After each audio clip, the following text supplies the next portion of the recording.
Launched in May 2005, YouTube allows billions of people to discover, watch, and share originally created videos.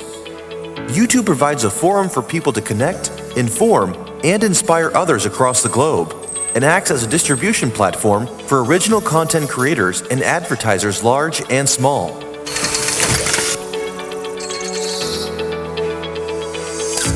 Over 1 billion users. Over 1 billion hours of video are watched every day. Over 400 hours of video are shared every minute. There are localized versions of YouTube in 90 countries around the world, across 76 languages, covering 95% of all internet traffic. Every day, over 1,000 creators cross the 1,000 channel subscribers milestone. Live streaming creators number has increased 4 times year over year.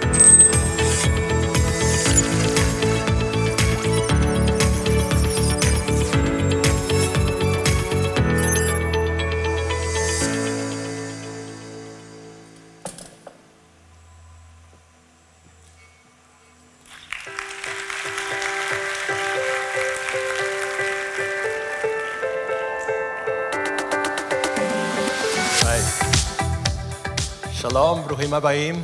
Don't worry, that's the only thing that I'm going to say in Hebrew.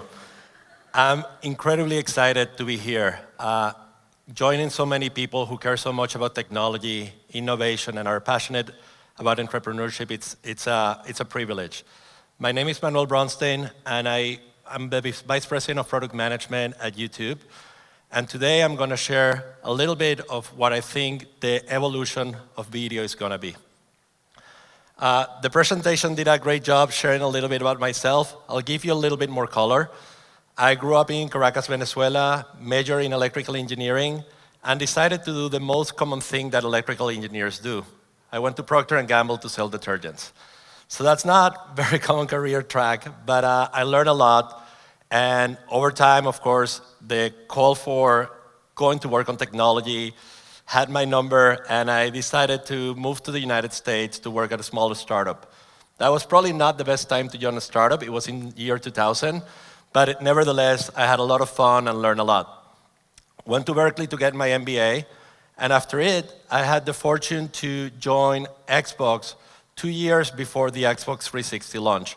So I was able to work in the team that actually built the product and also took it to market. And that was a very impressive and exciting opportunity.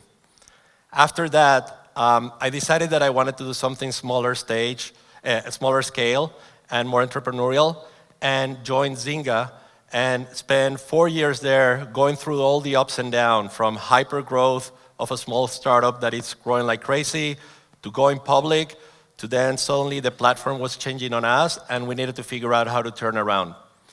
At that same time, I started investing and advising tech startups, and I enjoy to do that a lot, and I keep doing that. And of course, most recently, about 3 years ago, I joined YouTube to lead consumer products. So let me share a little bit about YouTube. We have an amazing mission. We want to give everybody in the world a voice and show them the world. And what we mean by that is that we honestly believe that the world is a better place when we listen, we share, and we build community through our stories. And we founded YouTube on 4 core values that still hold true today. First of all, we believe in freedom of expression. People should be able to speak freely, share their opinions, and engage and foster open dialogue. We also believe that with freedom of expression, you get also freedom of creativity. And with that, you begin to discover new voices in the world, and new formats are created. We believe, too, in freedom of opportunity. For us, it's very important that everybody feels that they have an opportunity to be discovered, and also that they're able to build a business, a successful business, on their own terms. More importantly, we believe that people, not gatekeepers, should be the ones that determine what's popular and what's not. Our third value is freedom of information. This is very important for us. Video is an amazing tool to convey what's happening in the world, small or large events. We believe that people should have easy and open access to information all over the world. And lastly, we believe in what we call freedom to belong. People should be able to get together and form communities of shared interests, similar to here at StarTow. I think that people should be able to connect with people that follow their same passions, their same interests, and share in community. So how are we doing today? As you saw in the video, we have achieved tremendous scale. More than 1 billion people every month watch video content on YouTube. But more impressive than that is that people are watching over 1 billion hours of video content every day. And put that in perspective, 1 billion hours of video content are watched every day. Now, the platform continues to grow really fast. And for us to continue to fuel our growth, we're seeing that creators are uploading 400 hours of video content every minute.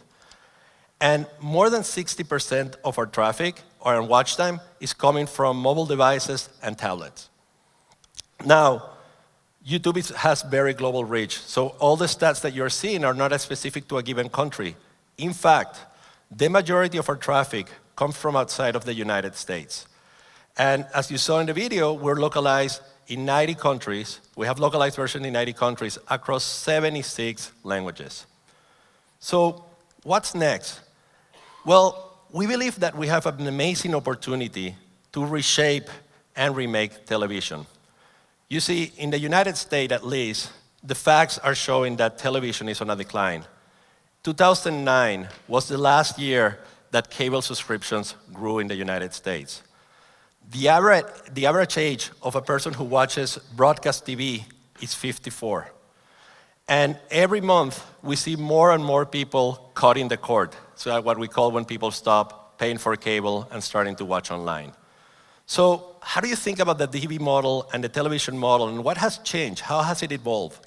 Well, if we go back about 60 years, you can see how people gather in their living room, watch the TV, and there were very few networks, very few channels, and you had to watch at a specific time a specific show. And in every country, in every region, this content was different, these schedules were different. A few years ago, I was traveling, and my son was a baby. I didn't want to take a stroller with me, so when I landed in the country that I was visiting, I asked a friend to lend me a stroller. So I took the stroller and started walking with my kid, and then I go to my car, and I realized that I don't know how to fold that stroller. I don't know how many parents here have gone through that, but it was a little bit embarrassing. And I started picking the thing, turning it around, and I don't have a clue of what to do. But I had my phone in my pocket, and I actually checked the brand of the stroller and wrote the question, how do I fold this stroller? The response was a very short video, 45 seconds, that I watched on my phone, saw the instructions, folded the stroller, and put it in my car. And that's just a very tiny example. It's not the biggest deal on earth, but actually it's the way to show how ubiquitous the technology and the video is with you. Now, the other thing that I mentioned is that the old and traditional program guide that show you what show is going to happen at each time, it's giving its way to more on-demand systems where you can actually select what you want to watch at the time that you want to watch it. Let's move on to personal. Personalization has fueled our growth in a tremendous way. When you deliver what we call personal experiences, people engage more. And let me show you what I mean with that. Every day, we have teams of engineers figuring out how do we do to connect people with the content, the channels, and the creators that we believe they're going to love. How do we do this? Well, we apply a lot of machine learning, and we work on personalized recommendations. And our goal is to make sure that when you open the YouTube app, what you see on the homepage is something that you're going to like. And we keep refining it and making it better. But we don't stop there. We want to make the experience uninterrupted. So once you select a video that you want to watch, we start suggesting, based on the video that you're watching, other recommendations, and try to funnel you directly into the next video so that you don't have to interrupt your session and can happily continue watching. Now, there's something very interesting that happened. 4 years ago, we started thinking about what is it that we're optimizing for. When people talk a lot about machine learning, one of the most important answers or questions that you need to ask yourself is what are we trying to optimize for? What are we telling this model to optimize for? And we could have chosen click-through rate, we could have chosen views, but we debated this a lot, and we realized that the best way, or the best thing to optimize for was engagement. And we measure engagement in watch time, because we believe that time is a very precious asset and a resource that people have. And if they were giving us their time, it meant that we were doing something of value. So by doing this, and 4 years ago, we set this aggressive goal that we were going to get to 1 billion hours a day. And last year, in the holiday of 2016, we actually crossed that number and have continued growing ever since. So what's next? Well, if you think about the video content today, it's what we call very passive and one-way. But we all have connected devices, connected to the internet, connected to other people. And what we have seen is that the content creators want to engage more with their fans, and the fans want to engage more with the content creator and with other fans. And it's very important for us to form, we're calling this community, and it's very important for us to form it because as content distribution gets commoditized, the platforms where those communities are formed are the ones that are going to prevail. So how are we developing community on YouTube? Well, we started with comments. You know, when you watch a video on the TV, you're watching that, maybe there are people actually next to you and you can have a conversation. But sometimes you're watching alone. Comments actually make you feel that there are other people watching with you. You could actually engage in a conversation, ask questions about the video, form your opinion, and share your opinion with others. And even the creators of the content participate in those comments. The other thing that we started doing was that, interestingly, YouTube was a platform where our creators, the only way they had to share content with their fans was by producing video content. But producing video content can take time. And these creators wanted to engage their fans in a more regular basis and on a more frequent basis. So very recently, we started giving them the tools to express themselves not only with video, but also with pictures, with text. They can ask surveys and polls. And what we're seeing is that they're beginning to engage their community in the process of video creation. Then let me talk a little bit about sharing. And one of the interesting things about sharing is that when you watch something that you like, you then want to share with your friends or want to share with your family. But one of the things that we quickly learned is that people were not only sharing, but they were sharing with small groups of people, and they wanted to have a conversation about that video. So we developed the tools so that when you're on the YouTube app, you can share that video and stay on the app and have a conversation about that video content. Are beginning to see some success there. But there's more to connected, and this is something very close and dear to my heart. We thought a lot about life and interactivity, and coming from the gaming world, I always thought about what is this intersection between video content, social, and interactivity. And I went to several events where YouTube creators and fans interacted. And it was pretty amazing to see. They know each other by name, they hugged each other, they asked questions and got answers. I think in many ways this is what separates a YouTuber from a Hollywood star. They feel more accessible. You can actually connect with them. And then the question that we brought back to the office was, okay, how do we actually recreate that interaction that we saw in this event? How do we bring it back to the product? And the answer in many ways was live video. But we started doing live video many years ago, in 2011 actually. We live streamed big events. We did the London Olympics, the royal wedding. I don't know if people here watched this video. It was, his name is Felix Baumgartner, and he's the guy who jumped from the stratosphere. 8 million people watched that video concurrently. I think still holds the record for the most watched live video on the internet. And we also very recently did, for example, the presidential, live stream the presidential debates in the United States. But as we were talking with our creators, we also heard that they wanted to be able to capture live video wherever they were and be very spontaneous about the video that they were creating. So we invested last year and we launched a mobile live streaming product on the app, but we did something even more interesting. And this feature has the favorite name for a feature that I have worked on. The name of the feature is called Super Chat.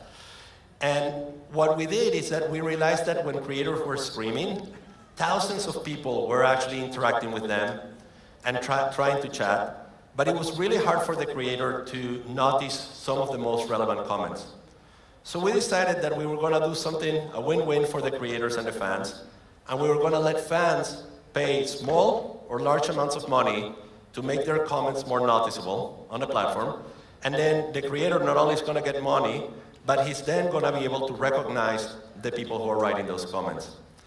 And again, some very cool things happen. A few months back, one of our creators went to a supermarket and he started live streaming in the supermarket. Suddenly, the people who were watching started telling the creator, hey, why don't you buy this product? Why don't you buy this product? And they started actually paying with Super Chat. After less than 30 minutes, that creator had made $800, paid for the entire grocery shopping, and then kept the change. And these are just tiny examples of the things that uniquely happen when you enable all of these technologies. Last, on the live side, I want to talk about April the giraffe. And I don't know how many people know April the giraffe, but he's the most famous giraffe in the world. April is part of a park called the Animal Adventure Park. This park put a camera live streaming from the enclosure where the giraffe was. But April was pregnant. So people actually started tuning in, hundreds of thousands of people watching concurrently, waiting for April to give birth. On the day that she gave birth, 1.2 million people were watching. And actually this park also enabled Super Chat and started making, in some days, more money from the Super Chat than from the admission to the park. And these are just the crazy examples that can happen when you can put all these pieces of the technology together and you allow people to document every moment. Now, let me move to the last part, tailored and diverse. What do we mean by that? Well, it is important for us, as we think about video, to think about what we call context and content. What do we mean by that? On the context side, it's important to know, where are you watching? Are you watching on your TV? Are you watching on your phone? Are you at your house? Are you away? And we need to think about, how do we tailor the experience based on your context? On the content side, you could be watching kids' content, you could be watching music videos, you could be watching different forms of content. And we want to make sure that the experience is great in those cases as well. So what we did is we started working on different applications and experiences for YouTube consumption. For example, when people watch YouTube in the living room, they want to watch for longer hours. So we started recommending longer form content. And actually, it did pretty well. A few years back, we launched in the US and are beginning to roll out in the rest of the world an app called YouTube Kids. What we realized then was that kids, very young kids, were using YouTube, but we wanted to provide an experience that felt safe and contained for the kids. So we made bigger graphics and bigger pictures. We enabled voice searching so that the kids who didn't know how to write could actually say what show they wanted to watch. And we made sure that the content that was in the app was suitable for kids. And then we also launched a music app. And that's a very interesting use case for YouTube. Many people in the world use YouTube as their primary music destination. We have probably upwards of 300 million pieces of music content on the platform, probably the largest in the world. And what we realized is that even though we had those things, the app was not necessarily optimized for music consumption. So we also built an app called YouTube Music that is also rolling out slowly globally, that allows people to not only search for albums and search for artists, but enjoy the entire catalog of YouTube content in a designed for music experience. Whether you want to watch the video or whether you just want to listen to the music. And once you select a song, we take you down what we call like a personal trip of great music recommended based on the song that you chose. Now let me talk a little bit about diversity and variety. As I said, based on our freedoms and on our values, we want to give everybody a chance to express themselves and to have a voice. We don't care about religion, we don't care about gender, we don't care about race, we don't care about political views. People should have the opportunity to express themselves. And we have tremendous success globally, letting a lot of creators expose themselves and present themselves to the world. here are some examples. I was looking for, some of the top creators in Israel. Eyal Golan, great music, if you haven't heard it. He has more than 500,000 subscribers. There's a guy called Yair Sasson, and he does pretty amazing things. He's an animator, and he captures himself drawing pictures of some anime cartoons, and people actually are watching. He has more than 300,000 subscribers. And then there's a channel called 2T2 TV, which is made for kids. It has more than 2 million subscribers, and they have enjoyed tremendous success creating content that caters for kids. And those examples that I just named in Israel, you can replicate them all over the world. There are so many different creators doing so many amazing things. So I want to leave you with this message. I think the future of TV and video is going to be pretty amazing. I think we're going to see more on-demand experiences. We're going to start enjoying more personalized content. The experiences themselves are going to be more connected, and they're going to be also more tailored on device. It's been a really, really big pleasure to be here and sharing these stories with you. And I wish you all guys tremendous success in whatever you do. Thank you very much.